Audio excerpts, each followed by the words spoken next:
quel que soit ce que nous faisons, si nous n'y mettons pas de la rigueur, nous ne pouvons pas le réaliser. Salut ma personne, j'espère que tu te portes à merveille.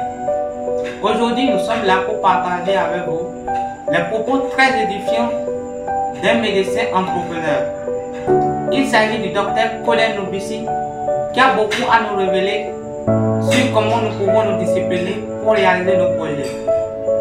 Donc suivez-nous jusqu'à la fin pour être vivement édifié. Et si vous l'avez aimé, cliquez sur liker, partagez et abonnez-vous. Merci. En réalité, pour aller même vraiment plus en profondeur, la discipline est purement spirituelle.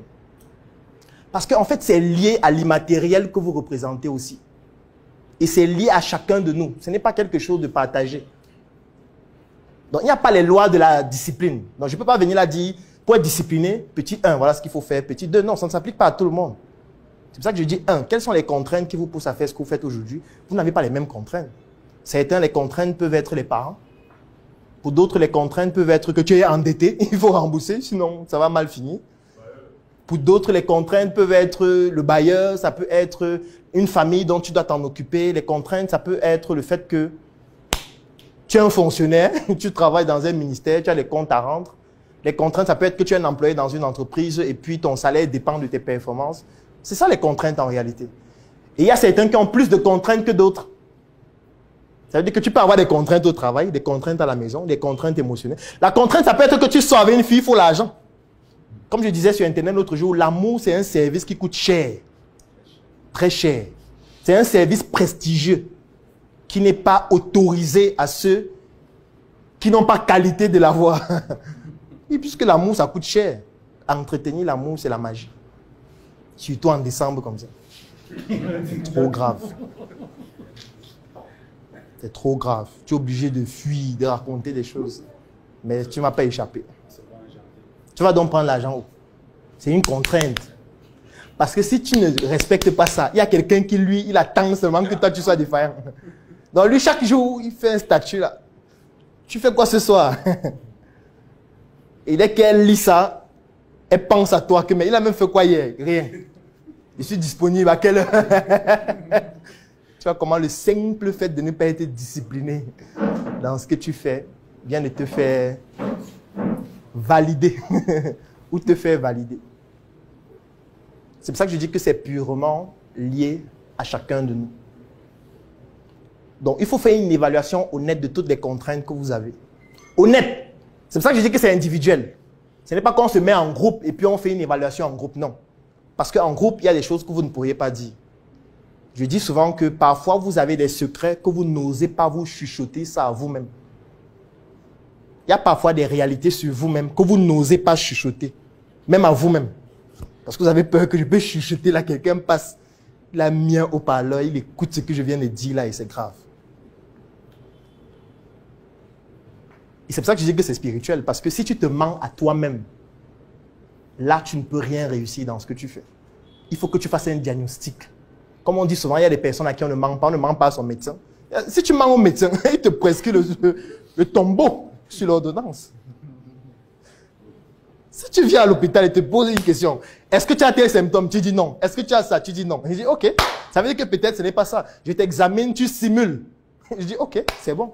Ordonnance, je donne un médicament, je te donne, et puis après, je dis sur Facebook que tu es mort. Je dis bon, oh, peut-être c'était grave. RIP. Je mets aussi RIP, je passe. Si il voit même, parce qu'il y a trop de patients, il ne peut pas voir les statuts de tout le monde. Donc, si tu mens à toi-même, la principale victime sera toujours toi-même. Il faut évaluer de manière rationnelle, de manière honnête, sans vous mentir à vous-même, toutes vos contraintes. Est-ce qu'actuellement, vous avez des contraintes familiales? Contrainte familiale ne signifie pas que tu vis chez tes parents nécessairement. Ça peut être que tu as vécu chez tes parents, tu vis maintenant seul, tes parents sont encore vivants. Et il faut que tu contribues. Parce que c'est une dette. Tu ne peux pas avoir vécu chez tes parents, ils ont payé ton école pendant 20 ans. Grâce à cette école qu'ils ont payée, tu as réussi à trouver un travail, tu travailles, tu gagnes de l'argent, et puis tes parents, tu dis non, ils ont rien fait leur vie, moi je vis ma vie aussi. Non, mon type. C'est une dette. C'est pour ça que je dis que c'est spirituel. Parce que si tu ne t'occupes pas de tes parents, mon ami, ne pense pas que dans ce que tu vas faire, tu vas t'en sortir. Non. Parce que tu leur dois quelque chose. Tu vas dire qu'ils n'avaient pas... Qui leur a demandé de m'accoucher? Moi, j'étais là, tranquille. C'est eux qui ont choisi de faire l'amour. Ils ont donc choisi. C'est pour ça que tu n'as pas aussi le droit de bannir ce qu'ils ont fait pour toi. Non, tu ne peux pas le faire. Et même s'ils sont morts, tu dois continuer de le faire. C'est pour ça que quand on parle parfois des ancêtres, ils disent non, vraiment, c'est le diable, c'est le démon. Ok, continue ta vie, non, mon type. Il n'y a pas de souci. Considère donc que ceux qui ont permis à ce que tu sois là ne servent plus à rien. Dans ce cas, ok, vis ta vie donc seul. Et tu ne peux pas vivre ta vie seul, hélas, puisque tu ne viens pas de nulle part. Dans toutes les dimensions spirituelles, ça se vérifie. Même dans la religion. Parce que je sais que certains m'ont dit, non, moi, je suis dans la religion, machin et tout.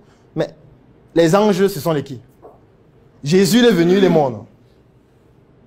Si on prend même la religion, on va considérer que donc, Jésus, c'est un de nos ancêtres. Les disciples de Jésus, ils étaient là, non? Si on considère la Bible, et ils sont partis, ils sont morts. Non? Mais on continue de dire saint tel, saint tel, saint tel. Si on prend peut-être la religion catholique. Aujourd'hui, on continue de lire les textes qu'ils ont écrits non, dans la Bible. Non? Alors qu'ils sont morts peut-être depuis 2000 ans. C'est qu'on continue de les honorer 2000 ans après qu'ils soient partis. Et toi, ton père est mort il y a 1 an. Tu dis que sa vie est finie. Continue ta vie. Il n'y a pas de souci. On va aller devant et voir le témoignage que tu vas faire. Donc, il faut faire une évaluation honnête des contraintes que vous avez. Les contraintes sont à plusieurs niveaux. Il y a les contraintes familiales. Lorsqu'on parle de contraintes familiales, il y a les contraintes ascendantes. Les ascendants, ce sont vos parents, vos grands-parents, vos arrière-grands-parents, ainsi de suite. Il y a les contraintes descendantes. Ce sont vos enfants, vos petits-enfants et tout ce qui va avec. Et il y a les contraintes collatérales.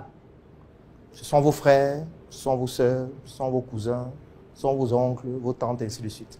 Donc les contraintes familiales sont à 3 niveaux. Ascendantes, descendantes et collatérales. Donc vous avez des contraintes familiales. Il y a des contraintes qui sont émotionnelles.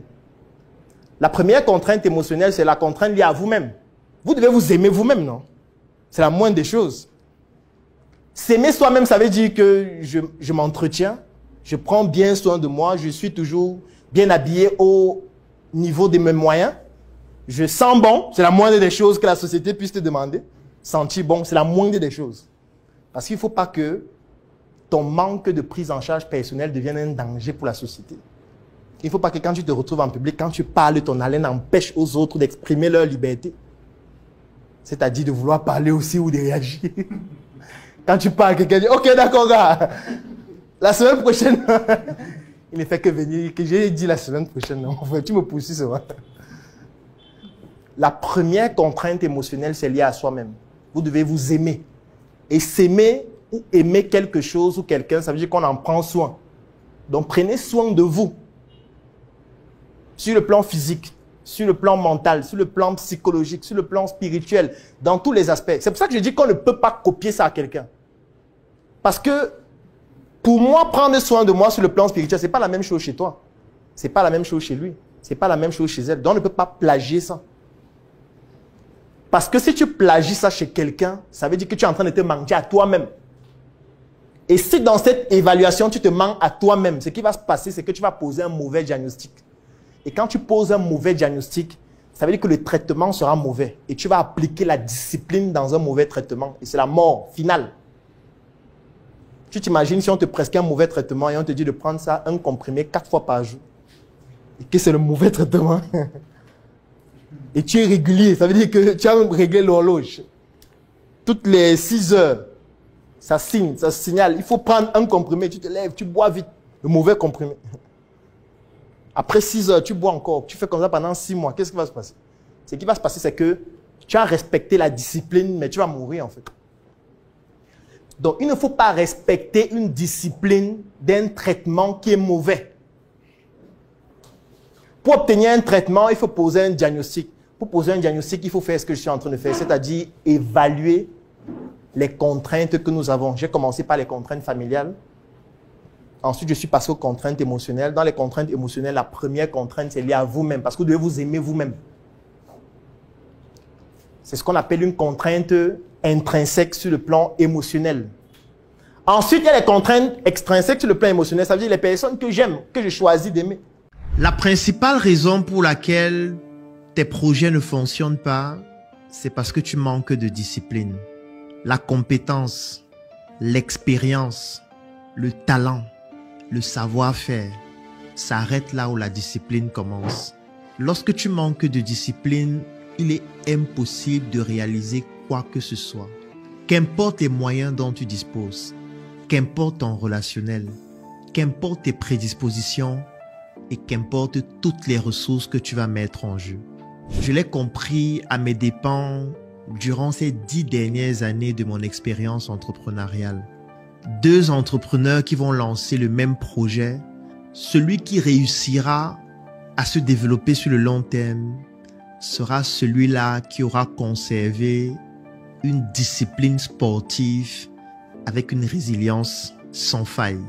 Si tu prends l'engagement en 2025 de réaliser une vidéo par jour et que tu réussis à le faire pendant les 365 jours de l'année, je peux te garantir qu'en 2026, tu auras plus de notoriété, tu auras plus de visibilité, tu auras gagné plus de marché, tu auras eu plus de clients et tu seras passé à un autre niveau, même si dans tes vidéos, tu racontes des bêtises.